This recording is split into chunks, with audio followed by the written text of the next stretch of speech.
Ladies and gentlemen, thank you very much for coming to the National Museum of the United States Navy. I'm David Barker, I'm one of the educators here. We are filming here in the MEC, which is Museum Education Center. I am going to be introducing Denise Krepp, who works at our command, Navy History and Heritage Command. She is on the Director's Action Group. Denise will be moderating today's talk. Thank you very much, Denise.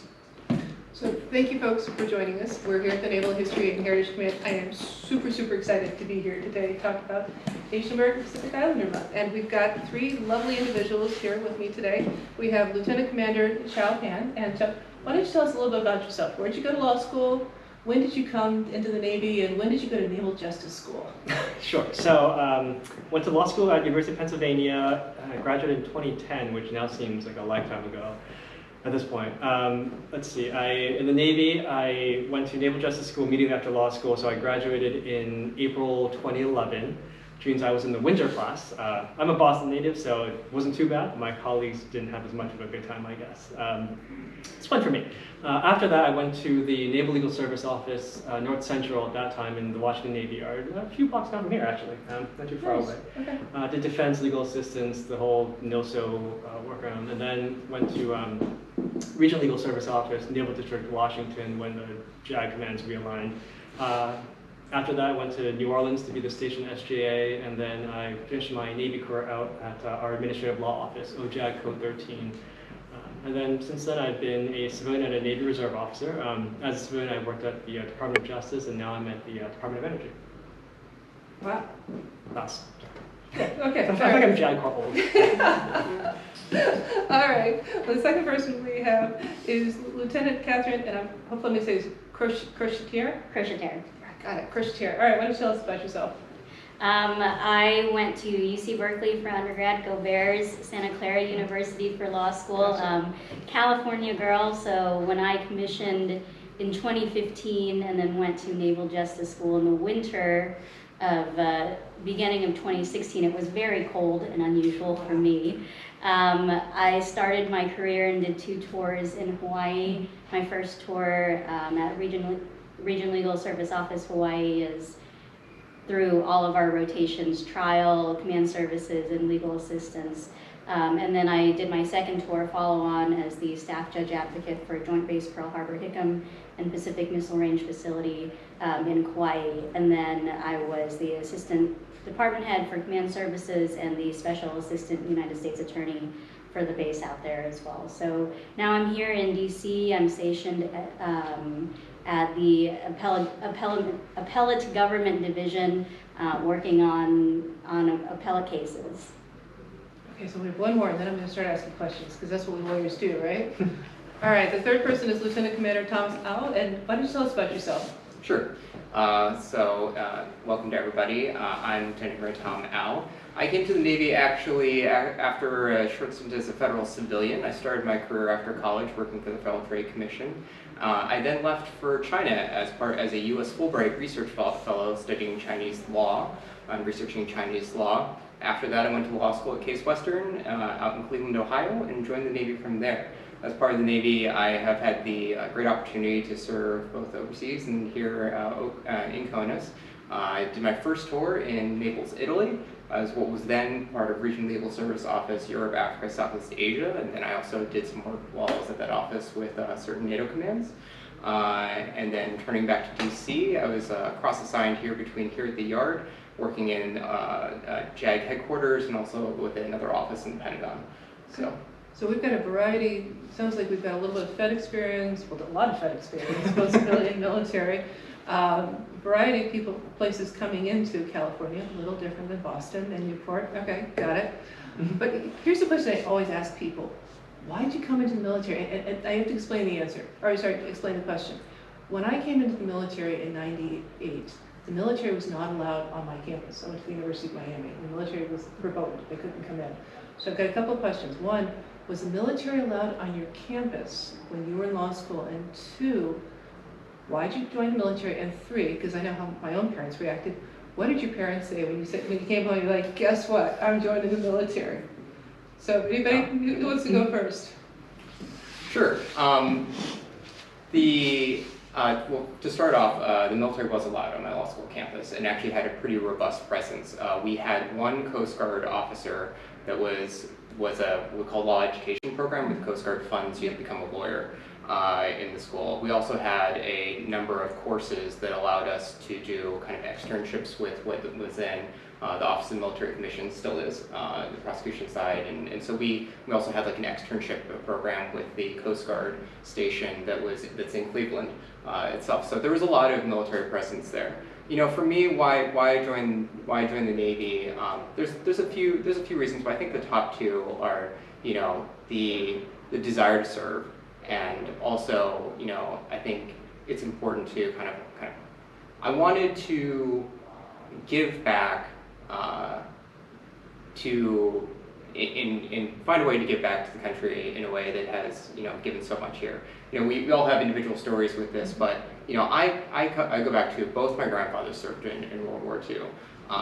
You know, for the purposes of this panel, now on my mother's side, my grandfather served in the Navy, but on my father's side, my grandfather actually then served in the Army Air Corps, and he was originally a Chinese national that had been working in the United States when the war broke out.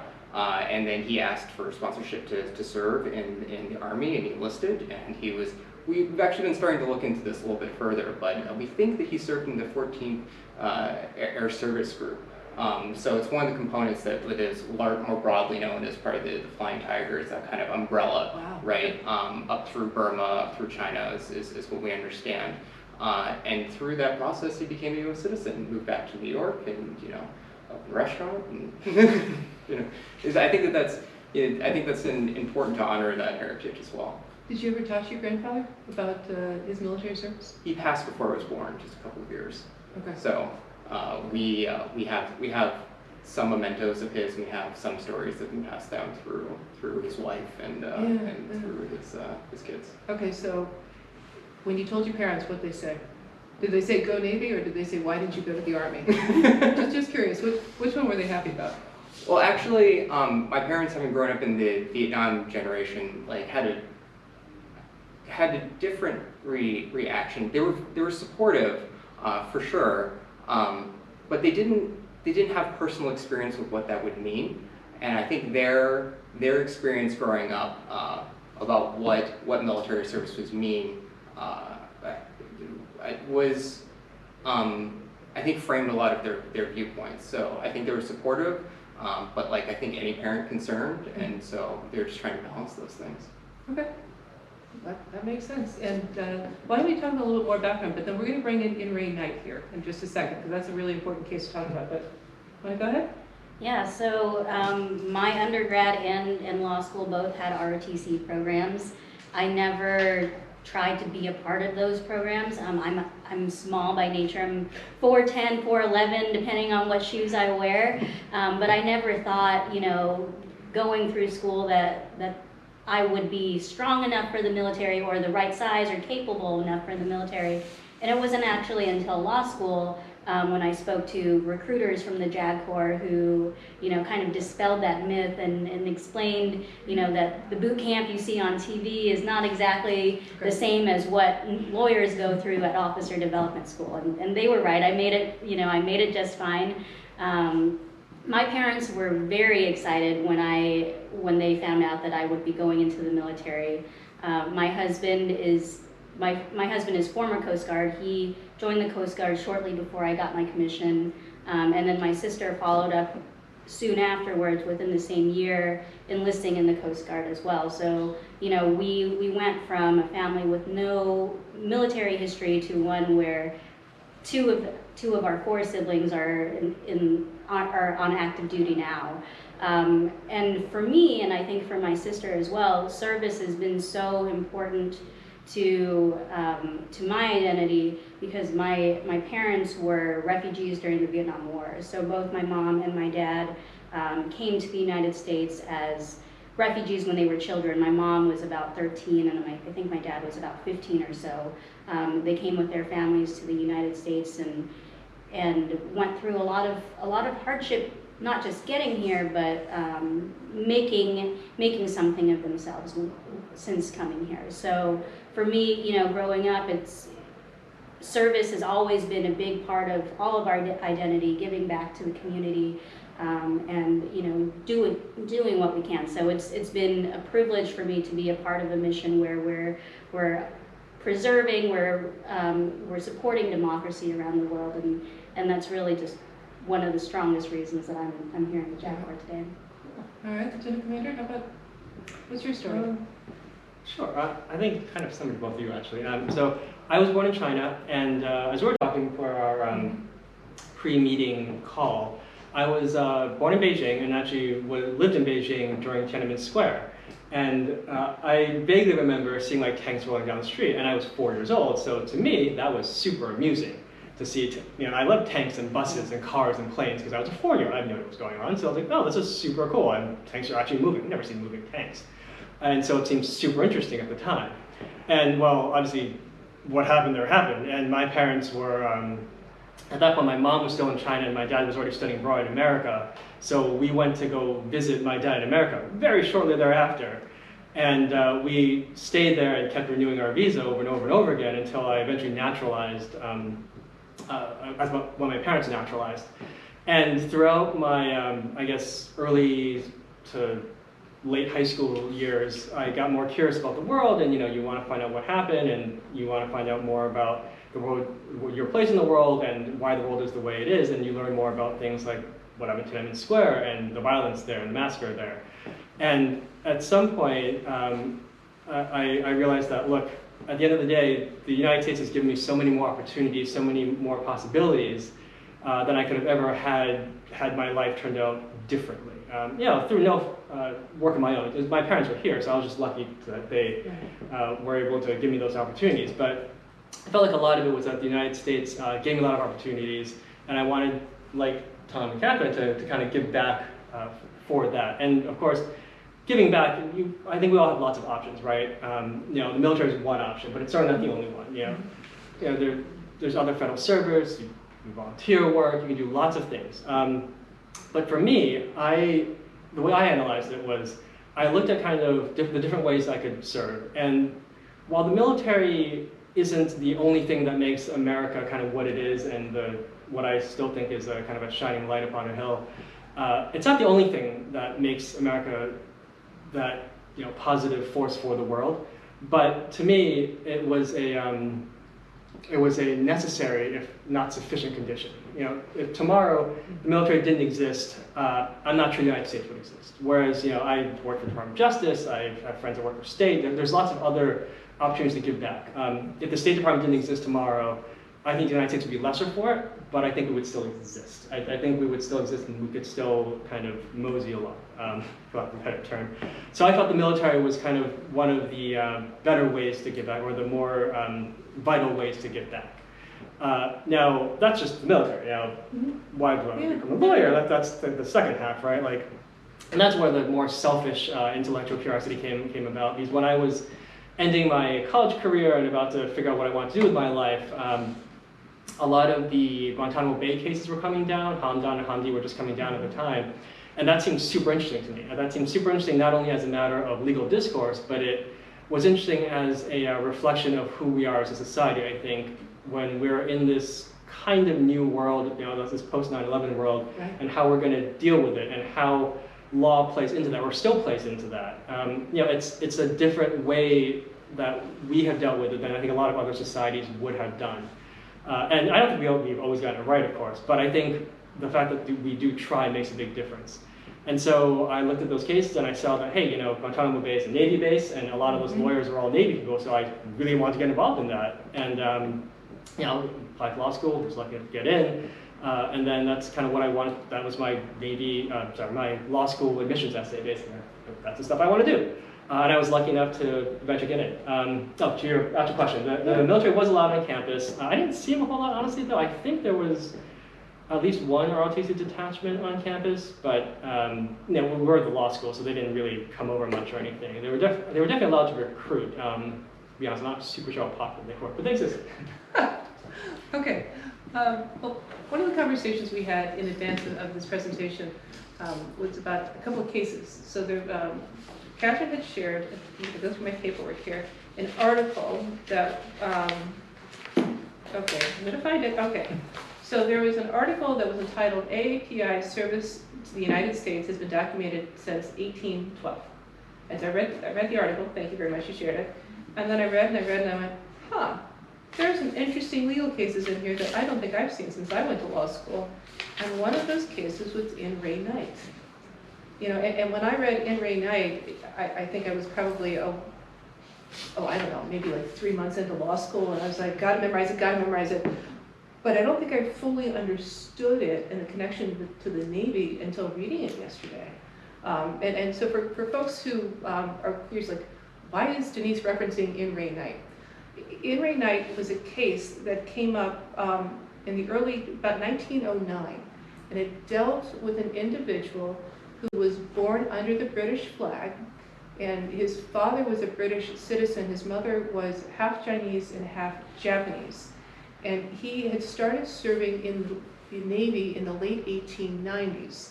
And then he ended up serving with Admiral Dewey on the USS Olympia, which was the flagship for Dewey, and also was the ship that brought the World War I unknown sailor home in 1921. Well, you got to go back a couple of years before 1921 to about 1908, 1909. So Knight, having served in the Navy, applied for U.S. citizenship because, well, that's how people came in, you know, how people got naturalized in those days. In addition to immigrating, if you served in the military, you could apply for citizenship. Well, he was told no. He was told no. They said, essentially, you got a medal for your service with Admiral Dewey in Manila Bay, but you were not allowed to be an American citizen. So that was In Re Knight. And the second case was Toyota versus the United States, and that was 1925. That dealt with an individual who was born in Japan, served with the Coast Guard, but served with the Coast Guard while the Coast Guard was under the Navy at the time, and that happened a lot during World War I and World War II. Again, applied for citizenship and was told by the Supreme Court no. So he couldn't get it. So I'm looking at what happened in the past, and then we're looking here in 2022. I mean, do you think what happened in the past may be influencing how people viewed Asian Americans in the military in World War I, World War II, Korea, and Vietnam? It's the past, but I think it has played into individuals' service in the Navy over the Navy's history. Sure, I'll take a track at that. As you know, one of the things in rereading In Re Knight that came to mind is that, you know, even though it's a case that's 100 years old, it echoes in time for me today, in part because I too have a mixed, a multi-ethnic background. I have European ancestry, I have Asian ancestry, much like the individual that was in question there. I could see myself very much in that individual's shoes. And it really comes down to me for the question. So you're dueling lots of the time, but when we think about what this case is really about, this is an individual that put his life on the line. There's really no more like selfless patriotic thing that you can do in the service of our country, and did so in a very real way in this case. So you know, there's a lot of discussion generally about the Chinese Exclusion Act and history behind that. But you know, I think fast forward to today, what we do see is an important recognition of that was not a good period in our history. You know, National Archives report that Congress in 2011 and 2012, both that Congress indicated that this is not what we want. We want to value the constitutional rights of all individuals and come in the Chinese Exclusion Act. And also, you know, Congress very recently in the Congressional Gold Medals for Chinese Americans that served in World War II, you know, recognize their service as well. There is a great deal of strength that can be drawn from diverse groups in support of our country, and it's, you know, one of those other echoes I was thinking about on my way over today is my own name, Al, is an Anglicization of a Chinese word, but through time and essentially in our lifetimes, what the difference is, Chow would know that today we would anglicize that differently. It's OU. So like in that time, not only has our conception of language changed, but that's specifically infected, you know, like how my family history and what that means. Like this is relevant to me today because it's part of my name and it's part of, you know, the way that we think about how we can contribute. So. I don't know if I can follow up after that, but no, I mean, it's interesting because even though that case was hundreds of years ago, now well, 100+ years ago, we still face the same issue with service members who are not American citizens trying to get citizenship, who have these difficulties, and so it's interesting to see, and I think we as, you know, the Department of the Navy have taken great strides to emphasize the importance of diversity and the importance of diversity in accomplishing our mission and being more efficient and effective at our mission. But there's still a lot we can do, and there's still a lot we can do to support people of, whether it's Asian American heritage or other ethnicities. Okay. Well, the first woman of Asian American descent to serve in the Navy, and I think actually in the military, was Susan Cuddy. And Susan Cuddy's backstory is fascinating. Her father, Dosan An, was the father of the Korean independence movement. Yeah, he and his wife immigrated at the turn of 1900. He kept going back and forth, died in his home country when she stayed here. And when World War II started, she immediately said, "I'm coming in." And you know, it's pretty amazing. Also, California girl. She grew up in Los Angeles, and really, really neat lady. I mean, she was determined to come in, and Navy originally said no. Then they said, "Okay, we'll take you as enlisted," and then she becomes an officer. So she's the first Asian American officer. She's the first She's the first female gunnery officer. Then she becomes a code breaker, and after World War II, you know, like most women, she got off active duty, but then started working for the NSA. I mean, her backstory is amazing, and it's one of the few books that I know of about Asian Americans who've served in the United States. It's called Willow Tree Shade, the Susan An Cuddy story, and she pretty much shares everything. You know, she talks about it, and she talked about her mother's response to her going into the military, and her mother's response was, "Why?" Which is why I asked you, because I know what her mother said in the early 40s. What were your parents saying? And sometimes they can be the same, sometimes they can be a little different. But that's the story. Do you guys know any other books? Because that's one of the things we talked about. Like, we need to share these stories. We need to preserve these stories. We also need to teach these stories. You know, Susan An Cuddy is wonderful, but there are a lot of other amazing people. So do you know of any other books? And if you don't know other books, who should be written about? Who are your heroes and heroines that you think deserve to be put down pretty much in print and stored with the National Archives? I'll just add really quickly. I don't know of any of their books, but I would be curious to learn more about General Fu, who was the Judge Advocate General of the Army, I think in the mid-90s, mid to late 90s. Okay. First Asian American General Officer of the Army, and certainly the first Asian American Judge Advocate General. So I'd be a bit curious about his life and kind of how he, got to where he was. I'm being a lawyer myself. I also have a personal interest in that. So I'd be curious to learn more there. Okay, all right. I don't know any other books. No, I'm sorry. All right. So one of the takeaways, and it's one thing I talk to all folks about when we talk about history, is write your story down, preserve it. Come on. I do this with my own parents. My mother's like, "Oh, I wasn't better with Mom. You wore a uniform. Please share your story. You got to write it down." So that's one of the things. But I also, because my questions come from my own background of serving in the military and being part of a family that was sort of like, "Oh, and it's your turn now. Your turn to go in." So do you think, because we've got a first generation, second generation, and third generation members here, do you think there's a difference between a first generation response and a second or a third, or do you think it was just maybe more the times, or is there any difference here? Well, I guess we can start in order, right? I'm the first generation, or 1.5 maybe, depending on how sociologically you define it. I think the conception of the military is different in different societies. Different militaries have different civil-military relations, and the People's Liberation Army's relationship to Chinese society is different from that of the United States military. It's fundamentally different, really, in their role and kind of all the pamphlet things they do versus kind of what our military does. So it is somewhat. There's somewhat of a disconnect when I told my parents I wanted to join the military.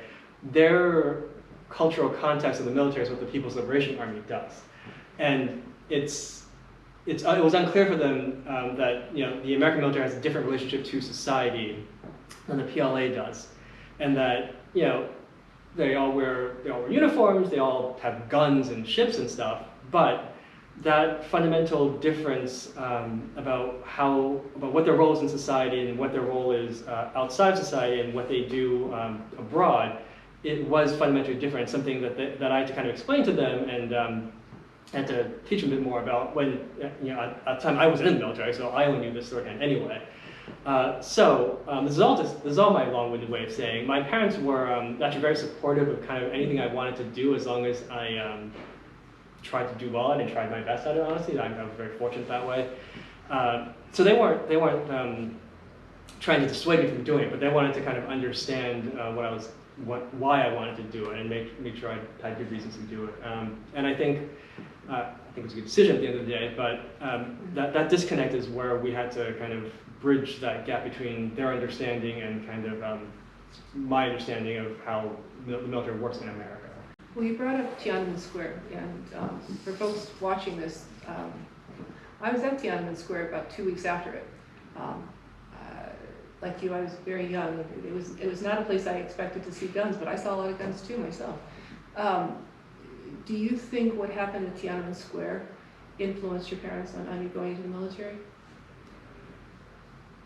I think, and of course, it's all my own opinion. I should have started out with that. I think Tiananmen Square was a traumatic event for Chinese society, for those that knew about the event at least. For generations since 1949, since the communists took over, the People's Liberation Army was at least seen as a protector and defender of the people, and as a force to shield the people of China from outside aggression. How true that was is debated, but at the very least, that was their popular perception, I think. Right. Or not, that was their popular perception. And Tiananmen Square fundamentally changed that relationship. For troops of the People's Liberation Army to one, go into Beijing, and two, to fire upon their own people, fundamentally alters that relationship. And we may not know the full truth of it for another 50 or so years when the archives get released, if they ever get released. But from what we know now, as far as I know, there was dissension amongst the Communist Party ranks about what to do. And I think there were quite a few folks, a few cadres, who dissented and didn't want to send the troops in to go do that. And we all know that the hardliners won out at the end of the day, but that was a fundamental break of trust, of faith with society. Partly also why maybe the Chinese government has tried so hard to scrub the record of what actually happened there. I think to answer your question, my long-winded way of answering your question, I think it certainly affected their decision, and I think when people grow up in the generation my parents did in a society like China of the 50s, 60s, and 70s, a bit of the Great Leap Forward, the Cultural Revolution, the main value there is to avoid chaos, avoid disorder. Because if you have disorder, nothing else really matters. If you don't have a home, if you don't have food, there's a different Maslow's hierarchy view of what one needs in society. And happily, I think in America, we haven't had to deal with that for quite a few generations. But I think in China, it was different. And the pro-democracy movement being what it was, they had ideas about bringing democracy to China, all this stuff. But I think for a lot of the Chinese people, what it represented was disorder. And that's what I think made them more nervous, made my grandparents nervous, and made my family nervous, and said, hey, you know, your husband's already in America, why don't you go visit them, why don't you go visit him for a few months and see how he's doing while things settle here. Yeah. And I think that was the big, the big impetus to, you know, and my grandparents had lived through World War II, they lived through the warlord period. I mean, they had seen it all about the chaos of societal collapse, and wanted something better, I think, for my parents and me to, you know, at least America's stable learn. I appreciate that. When I tell people that I was in Tiananmen Square, they look at me going, huh? How did you end up there? And the other thing that I found when I talked to my friends who are from China, they ask, what was it?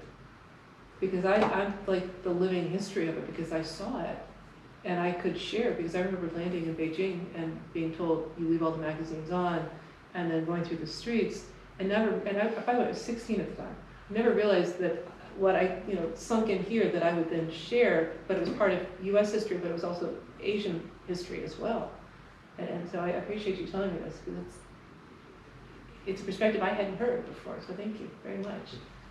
Catherine, I mean, your parents immigrated. I mean, they also saw a lot of trauma, I'm guessing. Did that influence their views on you joining the military? I think it definitely influenced them, and maybe in the opposite direction. My parents, you know, and a lot of Vietnamese refugees to the United States, before actually entering the United States, they would come through Camp Pendleton or one of different military installations, much like Afghan refugees are going through now, where they get all of their different clearances through the United States and the Department of the State first while they're on the base, before they're able to actually go and enter the country. So for my parents, most of what they remember from the Vietnam War and from their refugee experience is really the being supported by American military. So for them, it was, I think, definitely an honor that they could have children who were in the military. And certainly we have a lot of first-generation Vietnamese refugees who are in the military now. Actually, here on the Navy Yard, Rear Admiral Nguyen is, I think, the deputy commander for NAVSEA. But for my parents who were also refugees and didn't enter the military themselves, I think it's definitely been an honor for them, kind of like a way that their legacy continues to support the United States and to support democracy through their children. So they've always been very supportive of me being in the Navy and the Channel Corps. Yeah, as a third generation, so my parents have been born in the United States. My grandmother came over with my grandfather who served in World War II. You know, it's interesting, kind of the connections through the generation that have an impact on the way that, you know, that I think my family and I think about service. You know, it's interesting that, you know, we've always had our grandmothers, that connection from that touch point, right? Even after my grandfather passed, you know, they had a long marriage together, and you know, those traditions, those expectations, those desires for you know, your children to succeed and to strive towards excellence and to give back. You know, I think in the generation above me, manifested in ways my parents served in the government, as in civilian government, for their entire careers. My uncle, he went to I'm just looking at the name, Peace Corps. But you know, so that driver towards service remains, but is also kind of wrapped in perhaps kind of broader cultural views. In some ways, it's a little bit more diffuse. So you're left with a way of trying to think about, like, how do I mesh this cultural identity with, you know, this desire to serve, and what does that mean for me? Right. And you kind of have to forge your own path at that point, I think, perhaps. Well, So you mentioned a grandfather service. has anybody looked at you and if you said, my grandfather served looked and what? Which side? Because that's a story I'd heard recently where somebody said, looked at him like, are you kidding me? Like, United States. And they're like, oh. I mean, has anybody made the wrong assumption about you? Not that I can recall. Okay. And I think that that's a positive story. That's good. Yes, that is, because I've had friends of mine who've, even if they've been in U.S. military uniform, somebody will look at them and say, well, you're clearly not an American citizen, or you're clearly not an American officer. And you're like, but you could kind of look around, and I kind of am, so what's going on? So that's good. I'm glad you've never had that experience. I definitely have. Oh, okay. So I've been stationed around different parts of the country, and different parts of the United States are more or less diverse than others. And I have definitely had people come up to me and ask me what I do. I tell them I'm in the Navy, and they ask me, oh, which Navy? And you're still looking at your nameplate. Okay, Yep. got it. Although to be fair, at least on this uniform, there's no part that says U.S. Navy or United States, if you don't know what you're talking about or don't know what you're looking for. Yeah. Not that that's a great excuse, but at the very least, it's not a failure of reading. But I think that dovetails a lot with the perpetual foreigner stereotype that a lot of Asian Americans are still living under the shadow of in 2022. Like you said in your books and your research, you've seen American service, Chinese American, Asian American service members that have served the United States since 1812. Asian Americans have been on the American continent, starting with, I think, the Filipino sailors that came under the Spanish galleons back in the 16th and 17th centuries. Asian Americans have been here, but it's still not the typical view of what is a prototypical American in a lot of people's eyes. That even though you may be a third generation American, people will still ask me, where are you from? Boston. Okay, no, but really, where are you really from, right? Like, I still get that question. Boston's not a good enough answer. Someone that looks like me isn't from Boston. Because Asian Americans, despite the actual facts about how long Asian Americans have been in America, and part of American society, we're still seen as perpetual foreigners for various reasons. Because we look the way we do, because we may not have the political power or clout to have gained as much power or prestige as some other peoples, and we still have to deal with that. I think. Over the decades, I think it does get better. I think I'm certainly not suffering from the same prejudices that my predecessors would have in the 1950s. I think that's definitely true. I think at the same time, as American society, we should strive to be better as well. I don't think America is perfect, but I think we try to get better, and I think that's the important part. Okay. And we've heard, we're going to call it, there's been discrimination. There has been. I mean, we're just going to be honest about this. There's been discrimination against Asian Americans. It happened 200 years ago. It happened 100 years ago. And sadly, it's happening today. And it's happening around the country. It's not one place, it's around the country. So what do you think we as a society should be doing? Is it education? Is it teaching history? Is it saying no? I mean, there's a whole variety of ways to, one, stop it, but also to say, I am an American, and let's do a little bit more of welcoming everybody and more diversity. Are there, if you were king for the day or queen for the day, what would you do? It would be like, all right, these are kind of the steps that I want to take. Yeah, I'll start. I guess all of the above, right? Yeah. And talking about writing our history. Right now, what we can do is work on sharing your story. There are so many Asian Americans and Pacific Islanders in the military, and each individual has their own reasons for service, but we all have similarities with why we choose to serve as well. And sharing your story is so important, not just so other people know, but other people who look like you or share the same story as you will have the confidence to serve if they're a person like me who, for whatever reason, think that the military might not be for them. Maybe because it's the way you look and you have this belief that the military looks a certain way and you don't fit into that mold.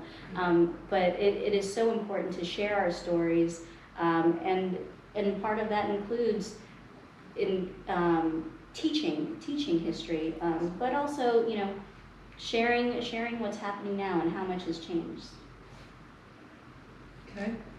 Where should we be teaching this? So I for example, I have my own thoughts. In the ideal world, I think we should be teaching this in the Navy Community College that exists. I think there should be courses there. I have been talking to students and ROTC students, and I think we should be teaching ROTC. I think we should be teaching at the academy, but I also think that we should be teaching at lower levels. I'm lucky enough to have a 14-year-old and 17-year-old, and I constantly like, have you read? Have you read? Have you seen this? They're like, Mom, come on. But no, you have to broaden and you have to make it at a younger level to get them excited about that. And that's one of the reasons I'm excited you're doing it, so that the younger generation is hearing this and they're like, aha, I'm going to do this. I want to listen. But I also get them involved, get them excited. I think Catherine raises a good point. First, I do believe representation matters. Being able to see someone that looks like you, that may have grown up kind of the way you did, in uniform, doing certain things that you might not expect them to, that matters. Being able to see someone that kind of resembles you in a certain place does matter.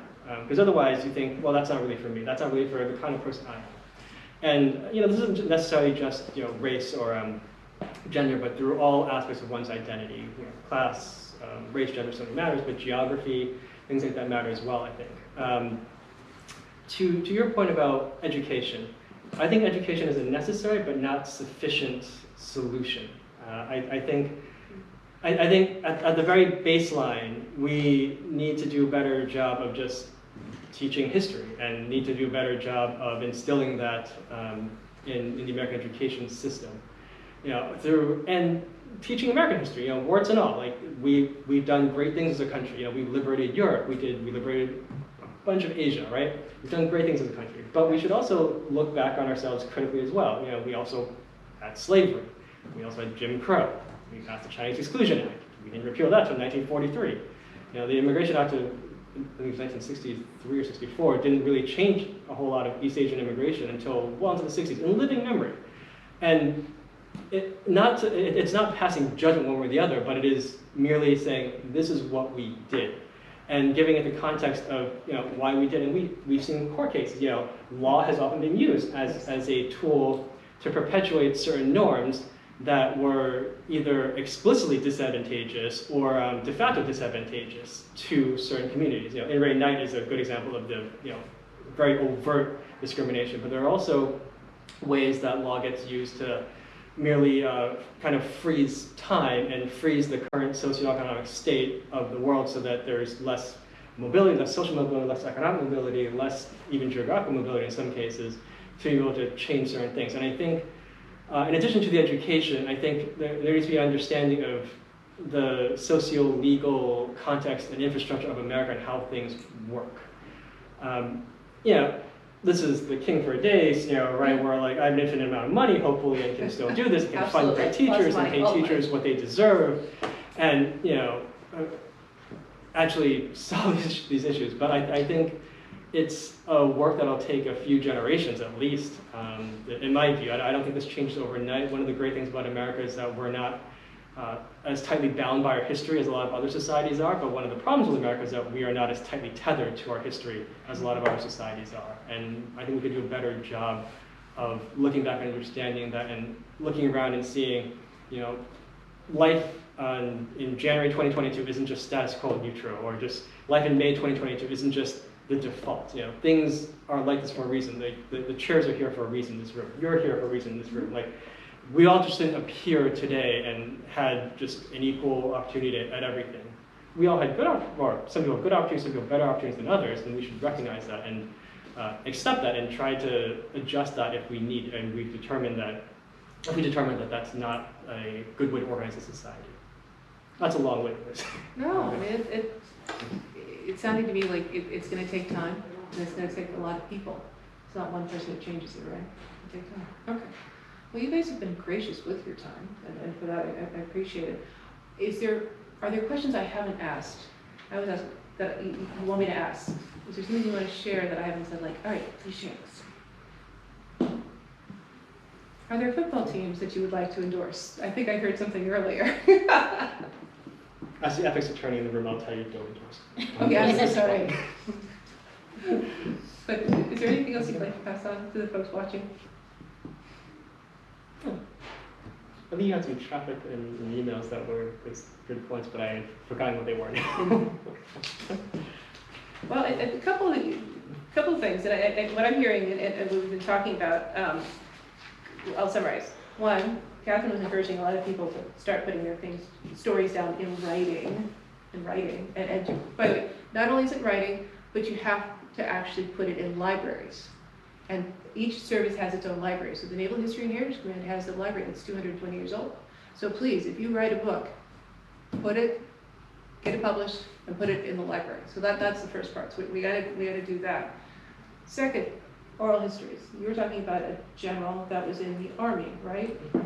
It's not just the Navy service we've got to talk about. It's all of the services, because they each work together. Because once one goes, then the others. You know, for example, Asian Americans served in the Army prior to serving in the Navy. It's because they served in the Army that they then served in the Navy. So there is a correlation and a connection. So that's talking about that. And then it's also talking about recognizing the service and doing the digging. So you were talking about doing the digging of your own grandfather. So in addition to telling your own story, it probably is going to take a little bit of digging on different websites and different databases to get the different stories out there, right? How much do we know about certain groups? We're beginning to do a little bit, but I'd argue that there's a lot more coming out and that people want to do that. You can write about it, again, in books, but you can also put it on blogs and you can share it, because I know there are Facebook groups. You can do that. There are also programs called the Veterans Oral History Program that the Library of Congress is working on. So they are definitely trying to grab as many oral histories as they possibly can. There's the Military Women's Memorial that's trying to get all the oral histories of the 3 million women that have served. So there are places to sync this information and have it stay and be preserved. I think that's kind of what we're looking at. And then, you mentioned the Chinese American World War II Congressional Gold Medals. So that recently happened. And the question is, you know, who received them? How much do we know about them and their stories, right? And how do we tell those stories? It's one thing to receive a Congressional Gold Medal, finally, because they definitely deserved it, but what do we know and how do we do that? So am I summarizing this? Does this work for everybody? Yeah. Okay, all right. Well, first of all, I want to say thank you to Tom, Catherine, and Chow for coming. For folks here, they volunteered their time for an hour because I called them up and I'm like, please, please, please come and help with this panel, please. And you know, it's Asian American Pacific Islander Month. Please come and share your story.